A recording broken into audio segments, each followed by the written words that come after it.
السلام علیکم دوستو، آپ حضرات نے عادل فاروقی کے بارے میں تو سنا ہوگا، مگر شاید صبر فاروقی کے بارے میں نہیں سنا۔ حضرت عمر رضی اللہ تعالی عنہ کے بارے میں دوستو عام تاثیر یہی ہے کہ آپ رضی اللہ تعالی عنہ بہت سخت طبعیت کے مالک تھے، مگر حقیقت یہ ہے کہ آپ نہایت رقت آمیز طبعیت کے مالک تھے۔ آپ کے سختی اصول پر مبنی ہوتی تھی اور وہ ایک ایڈمنسٹریٹر کے لیے بہت ضروری بھی تھی۔ دوستو، ایک بدھ صبح امیر المؤمنین عمر بن الخطاب رضی اللہ تعالی عنہ کے گھر اپنی بیوی کی زبان درازی کی شکایت کرنے آیا۔ آپ ایک معمولی گھر میں رہتے تھے، کوئی 100 کنال کا محل تو تھا نہیں، اندر کے بات باہر صاف سنائی دیتی تھی۔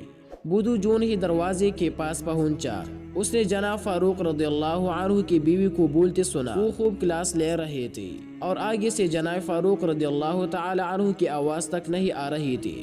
اگر عمر بن الخطاب کا یہ حال ہے جو اتنے سخت ہے اور امیر المؤمنین بھی ہے، تو میرا شمار تو کسی شمار میں نہیں ہے، پھر شکایت کا کیا فائدہ؟ دوستو، ادھر بدھو واپسی کے لیے پلٹا، ادھر امیر المؤمنین سچویشن کو ٹھنڈا کرنے کے لیے گھر سے باہر نکل آئے۔ آپ رضی اللہ عنہ نے بدھو کو واپس جاتے دیکھا اور اس کی چال ڈال سے سمجھ لیا کہ یہ مدینے کا باسی نہیں، کوئی مسافر ہے۔ آپ نے اس کو آواز دی کہ بھائی کسی کام سے آئے تھے؟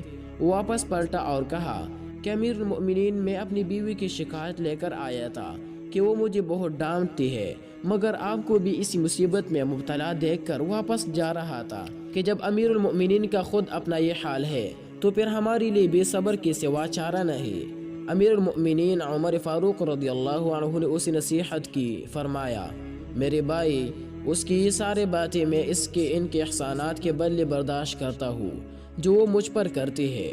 وہ میرا کھانا تیار کرتے ہیں، میری روٹی پکاتے ہیں، میری کپڑے دھوتے ہیں، میرے اولاد کو دودھ پلاتے ہیں اور میری دین کی حفاظت کرتے ہیں اور مجھے حرام سے بچاتے ہیں، اور یہ سب اس پر واجب بھی نہیں ہے۔ اس شخص نے کہا کہ امیر المؤمنین، میری بیوی بھی یہ سب کام کرتی ہے۔ آپ نے فرمایا تو پھر اس کو برداشت کرو بھائی، فَإِنَّهَا مُدَّةٌ يَسِيرَةٌ، یعنی کہ یہ تھوڑی سی مدت ہی کی تو بات ہے، پھر نہ ہم رہیں گے اور نہ وہ۔ صدقت یا امیر المؤمنین، بدھو نے کہا کہ آپ سچ کہتے ہیں امیر المؤمنین، اور وہ واپس چل پڑا۔